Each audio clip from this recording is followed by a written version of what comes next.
Alright, what's going on everyone? Back here with another video. Today we're going to be unboxing my new primary machine, a 2019/2020 MacBook Pro 16-inch. Alright, so you're probably thinking, why would you purchase an Intel MacBook Pro when all the Apple Silicon Macs are pretty much better in every single way possible? Well, Apple Silicon isn't going to work for me right now. This machine has to be able to run a bunch of different virtual machines, old versions of Red Hat, Windows Server, as well as Windows 10 without a lot of hiccups and glitches. This machine also has to run Windows 10 bare metal, as well as there's proprietary software that we use at work that just does not run well under Rosetta. So that's my primary, reasoning why I have a 2019/2020 MacBook Pro. Intel is going to be the way to go for right now. Unfortunately, I don't really have any workflow that could take advantage of Apple Silicon, as well as it just won't work for me. So yeah, let's go ahead and start talking about this machine right here. This is a 2019/2020 MacBook Pro. It has a 2.4 gigahertz Core i9, 64 gigs of RAM, a terabyte of solid state storage, and the Radeon 5600M with 8 gigs of HBM2. My reasoning for these specs is, if I'm going to be getting an Intel machine, might as well just go ahead and get the best one, so we can be in a similar ballpark of like a lower end Apple Silicon machine, which is fine. I'm not going to be doing heavy video editing. I'm not going to be doing ultra heavy audio production or anything like that. It's really going to be taking advantage of Apple Silicon, so this is going to be just fine. Another reason I purchased this Intel MacBook Pro is budget. I really didn't want to have to spend a bunch of money on a laptop. To be honest, I'm only really buying a laptop because I'm going back to school and I kind of want to consolidate my laptop into my primary machine. I don't want to have to keep going back and forth, especially because I'm not going to be here home to use my 18-core Hackintosh. So this is going to be my primary machine. It's going to be with me pretty much 24/7, work, school, and personal use. So if I'm going to combine all three of those things into one, might as well just make it a nice machine. So that's kind of my justification on why I purchased a Intel MacBook Pro in 2020. Or 2022. So let's go ahead and open it up. So let's see what we got going on here.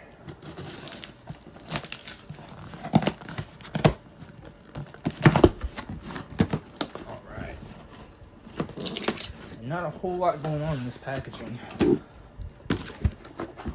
Alright. See, here it is. It's pretty big. I've never actually owned a 16-inch MacBook Pro. I've owned several MacBook Pros, but never a 16-inch. I have to say, it feels kind of comparable to a 17-inch. So I've definitely owned a few of those, if you guys have seen the channel.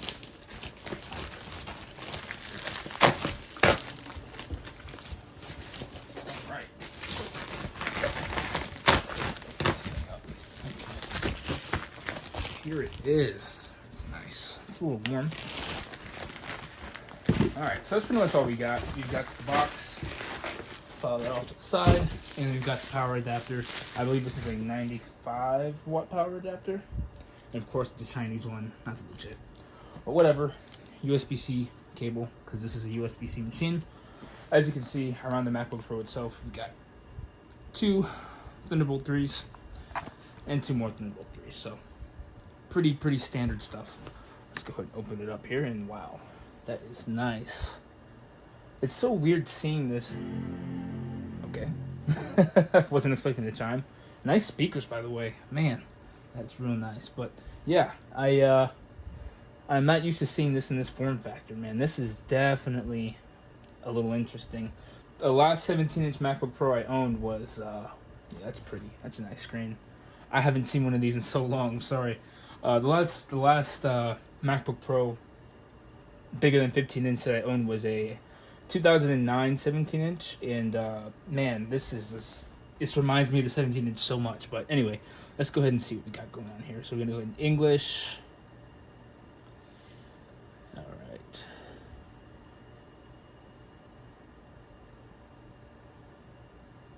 Select our country, United States. Oh, that keyboard's really nice as well. Wow. Yeah, way better than the 2016 keyboard with the, I think it's a butterfly keyboard that they call it. So yeah, it's real nice. Go ahead and select our country here. Stop messing around. United States. Yeah, real nice. Not gonna be doing any accessibility. Let's check the angle here. Wi-Fi, we'll skip the Wi-Fi right now. Yeah, we're gonna skip the Wi-Fi just for right now. Okay, I thought I heard the fan spin up. You know how these Intel MacBook Pros are. All right, come on. Okay, data and privacy, don't care about that. We will not be migrating anything. We're gonna set this up as a brand new machine. I agree. Let me go ahead and make my account real quick. Yeah, real nice machine though. Wow. All right. What is this? My Mac. Yeah, sure. I don't know what email that is. I'm gonna have to definitely check on that email, but location services.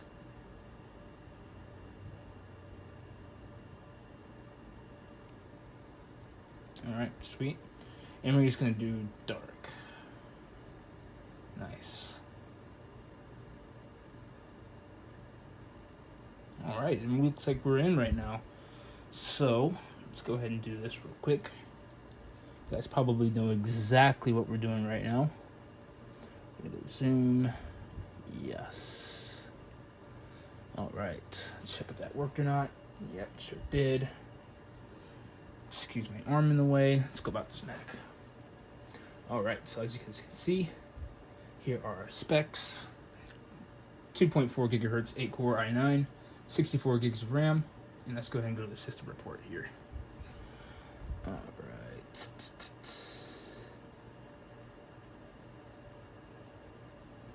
And where's graphics? Here we go. There we go. So here he is, 5600M. I don't know how you guys can see that. Ink that up a little bit. 5600M with the 630, 8 gigs HBM2. Very, very nice. So that's pretty much about it with the unboxing, guys. I'm gonna go ahead and start putting all my stuff on. I am super excited to use this machine. This is gonna be the replacement for my 18-core Hackintosh for right now, and pretty much my work machine, pretty much all my machines. This is gonna be the consolidated form of all my machines, if that makes any sense. So I am looking forward to getting into this. Like I said before, the M1 machines, the Apple Silicon machines aren't going to work for me, unfortunately. I need virtualization pretty much without hassle. I need multiple different distributions of Linux running at the same time, and some of them just do not play nice with Apple chips. Along with that, Windows, it has to run Windows bare metal for some of my classes. It is what it is, unfortunately.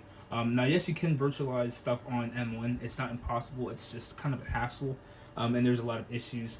I had definitely did reach out to people that I know personally who use Apple Silicon, and it's honestly just not worth the hassle for me personally. After talking to them extensively about what I do and how it would affect my workflow, it's just not worth it. So this is what I'm gonna be using for the next, I don't know, 9 to 10 months until I finish my degree program. This is pretty much what I'm gonna be using probably next year or so until that's pretty much it. Just a quick unboxing video of unboxing it and showing you around, showing off the specs, and yeah, I'll probably be doing a vlog this weekend of migrating everything from the 18-core Hackintosh onto this guy. So thank you for watching, and I'll see you later.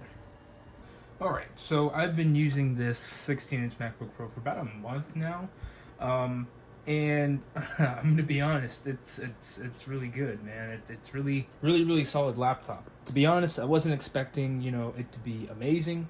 Kind of expecting, mediocre performance, a lot of fan noise, and a lot of overheating, and I have experienced pretty much none of that. Now, my daily day-to-day, routine with this thing is firing up virtual machines pretty much from about 5 o'clock in the morning to about, 8 o'clock in the afternoon or at night. So this thing isn't gently used, this thing isn't lightly used. This thing's pretty much going full tilt from sun up to sundown, and man, it has handled it exceptionally well, I will say. I was not expecting that, to be honest. I was expecting it to kind of, fall on its face a little bit, especially with some of the heavier virtual machines like domain controllers and Linux machines, the CentOS and Red Hat machines running Ansible, and it handled it just fine. Less than 75% CPU usage, maintaining about 4.5 gigahertz, and honestly, it's just been rock solid stable. I can't say enough great things about this computer.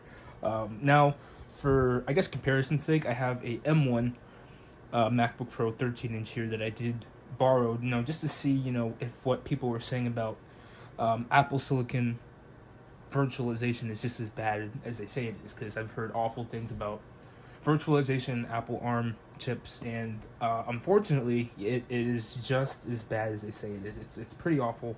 I've tried UTM I've tried VMware Fusion, KVM itself, and it's just been it's been awful.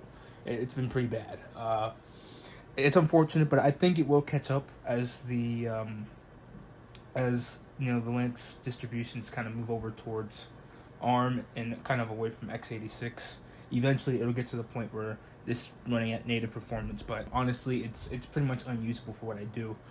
And yeah, I had to give it a shot for myself. I had to make sure I didn't make a mistake paying, not close, but I paid $700 less than a base model 16-inch MacBook Pro with the M1. So honestly, this is definitely the clear winner here. And I kind of, weighed my options out before I purchased it. I was like, do I really want to get in that same kind of ballpark area of an Apple Silicon computer? But yeah, that was definitely the right choice. Now, obviously, if you're in the creative arts, video editing, Photoshop, all that stuff, obviously the Apple Silicon is probably going to be the clear winner in that situation. But yeah, this thing has just surpassed all my expectations. I honestly didn't think it was going to be that great, but it's really good. It's honestly really good. My only gripe with this machine, the one gripe I have, is that this machine is a lot chunkier than I thought it was going to be. This thing is kind of thick. But other than that, I mean, that's literally my only gripe. Yeah. For context sake, I was coming from a 15-inch 2016 MacBook Pro. You guys can definitely see the size difference. I mean, this thing is super slim compared to this guy right here. I closed it up. I mean, it's got a case on it, but you can already see the difference. I mean, it's night and day. But, I don't really care, The performance is what I need on a regular basis, and I kind of sought out to consolidate all my machines into one, and this has done it perfectly. This is exactly what I wanted. And I do plan on using this machine for the foreseeable future, probably for the next year or two before before Linux things start catching up to ARM. But yeah, I mean, yeah, for a sub $2,000 laptop to be this good, I'm surprised. I'm honestly surprised. And it kind of goes to show, you really shouldn't buy into the hype. Depending on your workload, I'm not gonna act like the Apple ARM chips aren't good. And to be honest, it's a better overall machine. The ARM computers are better overall. Yes, I will admit that. But for what I do, the Apple chips just aren't feasible right now. And that's okay. I'm perfectly fine with using Intel for right now. Yeah, just overall great experience. So that kind of wraps up my 1 month-ish usage with the 16-inch MacBook Pro. I am going to do a 6-month follow-up probably. The only thing I regret not getting is the higher capacity solid state drive. I can see right now the 1 terabyte is definitely going to be a problem. So I'm definitely probably going to have to end up carrying around a portable SSD, but it is what it is. It's not a huge deal. Yeah, I definitely wish I would have just went ahead and spent the extra money and got like the 2 terabyte or the 4 terabyte. Yeah, for a sub $2,000, pretty much maxed out MacBook Pro, this is great. You can't even get a base model 16-inch M1 machine for what you can get this for. I paid less than $2,000 for this machine. I think it was like right around $1,800. Pretty much maxed out except for the storage. It's got the i9, 2.4 gigahertz, 64 gigs of RAM, and the Radeon Pro 5600M, 8 gigs of HBM2, which I'll talk about in a second. But yeah, so as far as the memory and the graphics, if you're asking yourself, if you're looking at these machines and like, man, should I spend the extra money on the RAM and the graphics card? Yes. So I'll talk more about the memory first, because I think the memory is the one you probably should get if you're thinking about getting one or the other. This machine sits around 32 gigs usage, just with the virtual machines running in the background, the domain controller, the Ansible controllers, the Linux routers that I have going. It's pretty much just that. 32 gigs just idling is just pretty crazy. I didn't think it was going to be that high, but it is. And I am so glad that I sprung for 64 gigs. I definitely would have been kicking myself if I'd only got the 32 gigs. Definitely get the 64 gig option. Even if you don't think you're going to use it, you have headroom if you want to do things, like run virtual machines and then edit a video in the background and then do other things in the background while that's going, and you have so much headroom. So definitely get the 64 gig option. And as far as the 5600M, I mean, that was kind of just an added perk of the 64 gig option. I really couldn't find a 64 gig i9 without the 5600M. All the 64 gig models on eBay that I came across had the 5600M, so I did come across one that had the 5500M with the 8 gig card, it was like $200 more than this machine, which was kind of crazy. But I guess it was because it was pretty much brand new, it had the original box and all that stuff. So I'm very happy with this machine. I'm gonna stop rambling now. Thank you guys so much for watching. This machine has been nothing but spectacular for the pretty much month I've used it. I'm definitely eager to see how it's going to be 6 months down the road when this thing's really been put through its paces. And yeah, I think that's it. I think I'm done talking. I don't think I have anything really much more to say. I guess I can talk about the price. So if I talk about the price, like I said, you can't even get a base model Apple Silicon 16-inch for what you could get this for on eBay. So I mean, yes, it's a better machine. The 16-inch M1 MacBook Pros are amazing. Yes, it's a better machine. That's not really arguable. Is it better for what you do? Argue like, hey, this machine might not be. Yeah, I'm just rambling at this point. I mean, don't get me wrong. The 16-inch M1 machines are great machines, but you're gonna have to kind of weigh out what you're doing. And for most people, the M1 machines are gonna be just fine. But for me personally, the Intel was pretty much the only way to go.